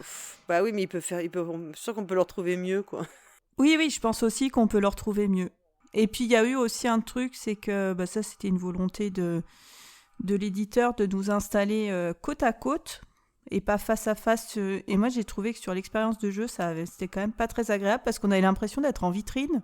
Oui. Et d'avoir les gens qui passaient dans les allées, qui se plantaient devant nous pour nous regarder jouer. Je trouvais ça hyper désagréable. Oui, c'est vrai, Et je t'as pense raison. que ça n'a pas aidé à mon expérience de jeu d'avoir l'impression d'être scrutée dans ce que je faisais par les gens qui regardaient. Mais c'est vrai que t'as complètement raison, j'y avais pas repensé, mais j'ai trouvé que la configuration à laquelle on était installé pour jouer était pas très plaisante. Parce qu'on était en bord d'allée, et effectivement, les gens s'arrêtaient, et t'avais l'impression vraiment, tu sais, ils étaient un peu aux zoo, quoi, tu vois. Ouais, c'est ça. On était dans la vitrine du magasin. C'était pas du tout agréable. Et je pense que... Et après, on a eu aussi la personne qui nous demandant si on avait aimé, et à qui j'ai dit que non, pas trop, me dit ça, c'est parce que t'as perdu. Ça, c'est vraiment genre de réflexion. Enfin, quand vous êtes animateur par l'éditeur, ne faites pas de réflexion comme ça aux personnes qui viennent jouer. Il ne faut pas. Enfin, Mais tu l'as bien mouché. Tu lui as répondu, mais j'ai pas 5 ans. Du coup, il a baissé le nez et je pense j'espère qu'il ne la refera plus, cette remarque. Je pense qu'il a appris sa leçon. Bah, vraiment, quand les gens viennent jouer à vos tables, dites-vous que, c'est pas vos potes en fait. Enfin, tu vois, c'est un peu comme si tu rentres dans un magasin et que les personnes qui travaillent t'agressent. C'est pas très cool, quoi. En fait, ça donne pas une super image quoi. Et voilà. Donc, ne faites pas ça, vraiment. Ne faites pas de réflexion comme ça ouais, aux personnes. Ouais, c'est à éviter. Oui, puis accepter aussi qu'on puisse ne pas trop aimer votre jeu à partir du moment où, comme n'importe quelle œuvre, hein, où ça devient public et où vous la livrez au public, accepter le fait que certains puissent... surtout que tu t'as juste dit qu'on n'avait pas trop aimé. C'est surtout qu'il m'a demandé si on avait aimé. Donc, voilà. Dans ce cas-là, sinon, il ne demande pas et je n'aurais rien dit. Voilà. Oui, voilà. Et en plus, tu as été tout à fait courtoise et diplomate. T'as pas dit votre jeu, c'est vraiment naze. Donc ouais, non, moi j'ai eu le cas d'un autre animateur sur l'espace Asmodée où quand tu gagnais le jeu, il te filait un ticket pour aller tourner une roue. Et on dit qu'est-ce qu'on peut gagner. Il fait vous pouvez gagner des trucs cool comme ça. Il y avait des boosters magiques ou je sais pas quoi. Et vous pouvez aussi gagner des merdes comme des posters. Je me suis dit c'était le dimanche après-midi, en milieu d'après-midi. Il est peut-être fatigué le monsieur, mais tu dis pas des trucs comme ça. Bon, à la limite, c'est drôle presque, tu vois. Oui, ça c'est drôle, mais voilà, c'est pas très pro, quoi. C'était marrant. Surtout que moi, j'aime bien les posters, donc je me dis, moi, j'aimerais mieux gagner un poster qu'une figurine de 10 cents d'un jeu que j'aime même pas et qui va prendre la poussière dans un coin. Bon, donc après cette partie qui était pas folle, hein, voilà. Toi, tu as joué aussi à Mind Map, c'est ça, chez Sorryware French, chez Funny Fox, c'est une coédition. C'est ça. Et donc, c'est un jeu de Johan Go, Hope S. Wang et Gary Kim, et illustré par Ulrich Maes. Bon, il y a juste la couverture qui est illustrée, en fait. Et c'est un jeu qui va se rapprocher un peu de Profiler. Sauf qu'au lieu de jouer avec des personnes célèbres, on va jouer avec des objets. Ce que je trouve plus cool, parce que je pense que ça se démode beaucoup moins vite. Donc on va avoir on va avoir un graphique avec des abscisses et ordonnées. Désolée, je dis 2-3 gros mots là. Et on va avoir un mot maître étalon qu'on va mettre au milieu de cette grille. Donc par exemple, je sais pas, un boulet de canon. Et on va avoir donc sur l'abscisse, genre est-ce qu'on l'offrirait à un extraterrestre s'il venait sur la Terre? Et puis sur l'ordonnée, est-ce que c'est utile pour se marier? Et on va chacun, donc on est sur un jeu compétitif, et on va avoir chacun à faire deviner l'emplacement d'un mot. Donc on a un mot par joueur et joueuse. C'est un jeu qui est plus sympa quand on est un peu nombreux. On y a joué à 6, c'était assez cool. Et après, à 8 et plus, tu joues en équipe. Donc mettons que moi j'ai le mot, je sais pas, il y avait une momie. Donc est-ce que je pense que par rapport à un boulet de canon, la momie est plus cool à donner à un extraterrestre, et est-ce qu'elle peut servir plus à un mariage? Et donc en fonction, je vais poser une espèce de tuile localisation, un peu comme on a sur Google Maps là, sur le graphique, Donc là, je pense que c'est pas terrible à donner à un extraterrestre, et c'est quand même pas hyper une momie pour un mariage, je vois pas trop l'utilité, donc je vais aller la mettre peut-être dans le coin en bas à gauche. Et on va tous faire ça en même temps, et ensuite, comme sur Dixit, on va chacun voter sur le mot 1 qui est le mot que j'avais, il est là, le mot 2 il est là, et ainsi de suite. Et on va gagner des points si on a bien voté. C'est archi malin. Alors, il y a un moment d'adaptation pour tout le monde. Il y a un petit coup à prendre, ouais. À savoir, attends, si je pose mon truc là, qu'est-ce que ça veut dire ? Est-ce que ça veut dire que c'est plus utile pour un mariage et pas à donner à un extraterrestre, ou c'est l'inverse ? Une fois qu'on a fait un petit coup à prendre sur la spatialisation, et là, au début, je me suis dit, j'y arriverai jamais, je saurais jamais vous poser les trucs, et je me suis rendu compte que c'était tout le monde autour de la table qui était aussi paumé que moi. Donc ça amène un peu un ou deux tours au début où chacun redit, là, moi, j'ai mis là pour dire ça. Et une fois passé ça, ça amène vachement de discussions. Et c'est assez fun. Enfin, moi, il m'a plutôt... Dans les jeux d'ambiance comme ça, je l'ai trouvé... En plus, c'est pas du tout graveleux, t'as pas de... Ah oui, parce que moi, c'est toujours ça. Enfin, en tout cas, tout ce qu'on a sorti... Ouais, moi, ça me gêne énormément. C'est le problème que j'ai avec tout ce type de jeu. Bon, je suis pas du tout cliente de ce type de jeu. Je pense que tous les gens qui écoutent et qui me connaissent un peu le savent. Et notamment parce que très, très souvent, on a des trucs un peu potaches, un peu graveleux, et que pour moi, c'est vraiment, moi, dans les jeux de société, c'est red flag tout de suite, quoi. Ce genre de truc, j'ai toujours la trouille de ça, quoi. Moi, pareil, je suis super gênée, je suis assez pudique, et du coup, dès que ça part en dessous de la ceinture, j'aurais envie de me cacher sous la table. Et là, et encore plus quand tu joues avec des gens que tu connais pas, parce que là, on avait alpagué, on était 4, on a alpagué 2 personnes qui passaient dans l'allée et qui regardaient un peu en disant « Allez, venez jouer avec nous ». Non, là, soit on a eu du bol dans les cartes qu'on a tirées, mais en général, quand t'as du graveleux, t'en as quand même une grosse proportion dans le jeu, et c'est pas juste une ou deux cartes anecdotiques, tu le vois assez vite. Là, c'était vraiment du tout public. Le fait de jouer avec des objets et donc pas avec des personnages fait que tu peux jouer avec tout le monde. Oui, il n'y a pas de... T'as pas le côté, si tu connais pas la personne, c'est naze, quoi. C'est ça, parce que les gens avec qui j'ai joué l'ont beaucoup comparé à Profiler, auquel j'avais pas joué, j'ai joué depuis. Et je trouve que Profiler, tu joues avec des enfants, ils connaissent pas les gens, ou même les gens dans 3 ans, on sait plus qui c'est, certains. Ouais. Sans déconner, on est tombé sur Sébastien Chabal. Putain, on l'a oublié. Je pense que bientôt, on saura plus qui c'est, tu vois. Voilà, alors qu'il est pas si vieux que ça, Profiler. Et là, ça amène des sacrées discussions. Genre, on a eu la momie, quelqu'un l'avait posée très haut sur l'offrir à un extraterrestre. On a dit, mais pourquoi t'irais offrir une momie à un extraterrestre ? Un truc mort, quoi. Mais elle voyait le côté relique, très rare de la momie. Et tout, ouais. Okay. Et puis le sarcophage et tout ça, à dire, mais c'est quand même un truc très cool à offrir parce que c'est rarissime. Ouais, mais c'est un machin mort et dégueu. Donc ça amène de la discussion et des discussions complètement improbables. Ce qui fait que c'était... Enfin, même avec des inconnus, on s'est bien marré. Et ça, c'était... Moi, c'est une jolie petite surprise. C'est quand même l'objectif de ce type de jeu, c'est de susciter des discussions improbables et de se marrer, en fait. Enfin, de créer... Tout à fait. Et donc, moi, je le mettrais dans la même catégorie que Top 10, par exemple. Bon, j'y jouerai à l'occasion. Après, voilà, bon, c'est pas mon type de jeu. C'est le genre de jeu dont je raffole pas et je cours pas après, mais...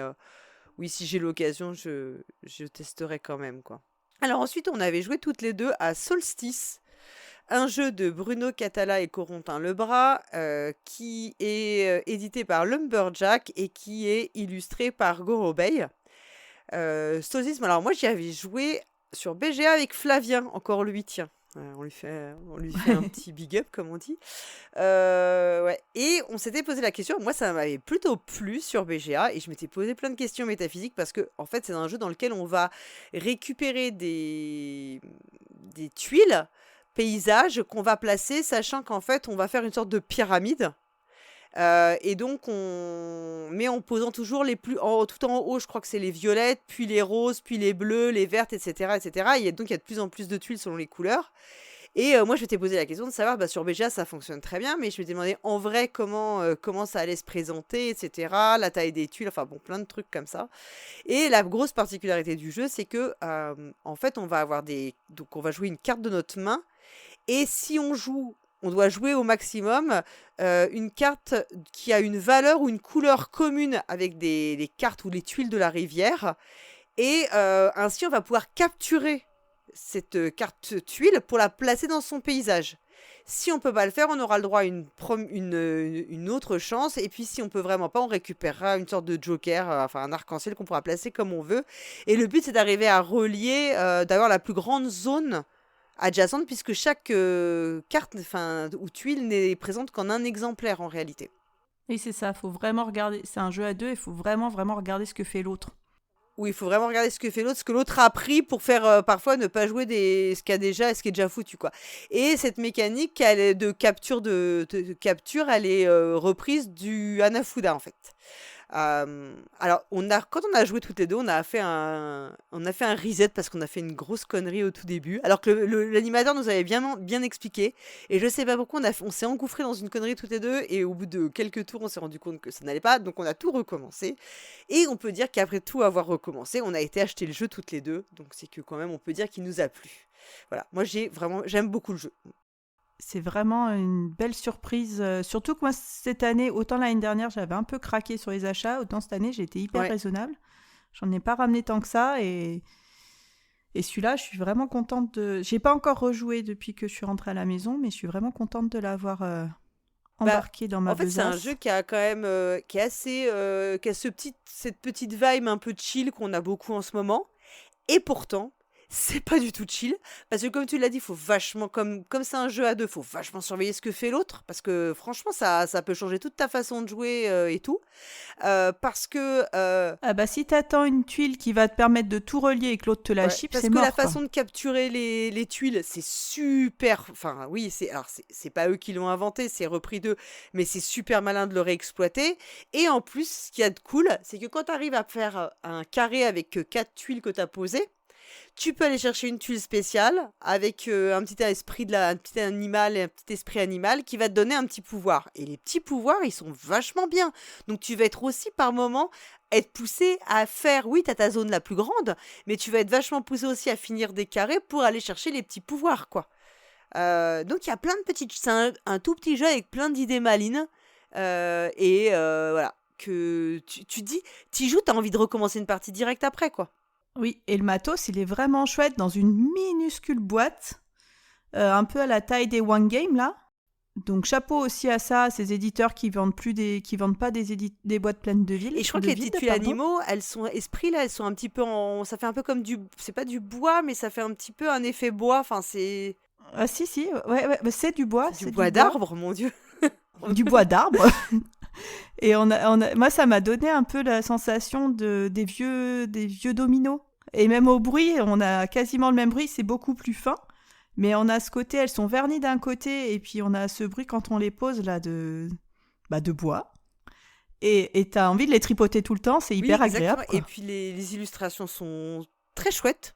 Moi, j'aime beaucoup ce que fait Gros Bay en général, et là, c'est encore une fois très réussi. Enfin, vraiment, super cool. Vraiment un de mes jeux, enfin des jeux que j'ai préférés. Bon, alors j'avais déjà joué, mais probablement quand même dans ce que j'ai préféré d'y jouer en vrai. Et en vrai, c'est super agréable. En fait, il y a pas de... Même si BGA, tu vois, il te facilite la donne parce que tu as une sorte de grille. Tu vois la grille, là tu la vois pas, faut que tu te l'imagines. Mais c'est pas problématique du tout. T'as pas de manipulation un peu lourdingue qui te créerait un peu tu vois, des plaisirs dans le jeu, quoi. Non, très cool, quoi. Ah non, au contraire, la manipulation est agréable. Le fait d'agencer ta montagne, y a un côté un peu puzzle qui est hyper agréable et qui est hyper satisfaisant. Puis si t'arrives comme ça à réunir des parties, à faire le bon coup, y a un côté un peu explosif qui est chouette. Même dans cet univers tout chill et tout peinard que nous donne l'illustration. Parce qu'on est dans des couleurs pastel et tout, on est avec ces petits esprits qui sont tout mignons. Et puis on retrouve quand même pas mal des marqueurs des jeux de Catala. Alors pour cette première, parce qu'on on se rend bien compte qu'on va faire en 2 parties, parce que sinon ce ne serait pas raisonnable, on va finir pour cette première partie avec un dernier jeu auquel tu as joué. Moi je n'ai pas pu y jouer, mais j'avais très envie de l'essayer. C'est Radjack, un jeu de Mathieu Kahn et Maxime Mercier, illustré par Zaël et qui sort chez Studio H. Donc c'est un jeu de blackjack avec des rats et des belettes et je sais pas quelle autre C'est pour bestiole. Dany alors, c'est Des pour ratons Dany laveurs, je crois. Radjack alors. Ah bah j'ai évidemment tout de suite pris en photo, envoyé à Dany.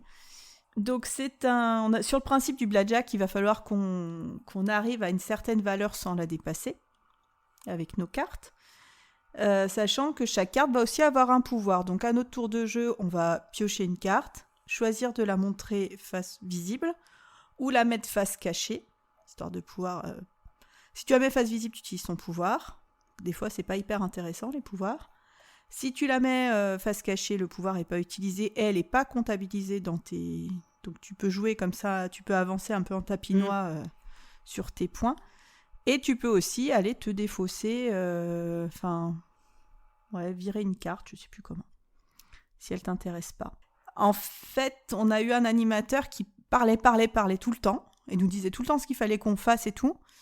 Et ce qui fait que j'ai eu beaucoup de mal à piger le jeu au départ. Ouais, à t'approprier le jeu au final. Ouais, c'est ça. Il prenait beaucoup trop de place, cet animateur.